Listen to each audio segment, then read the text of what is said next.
Hi friends, ఇంట్లోనే నెయ్యి ఈజీగా తయారు చేయడం ఎలానో చూద్దాం. నేను ఇక్కడ 1 వీక్ తీసుకున్న మీగడని తీసుకున్నాను. మిక్సీ జార్లో వేసి 5 మినిట్స్ మిక్సీ పట్టుకుంటే ఇలా మీగడంతా ఇలా వెన్నగా వచ్చేస్తుంది అన్నమాట. ఈ వెన్నని సైడ్ తీసుకొని ఒక బౌల్లోకి తీసుకున్నాను.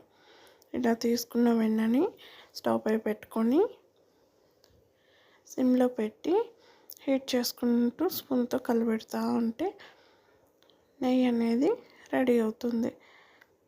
ఇది కొంచెం కలర్ చేంజ్ అయ్యేంత వరకు బాగా హీట్ చేసుకోవాలి.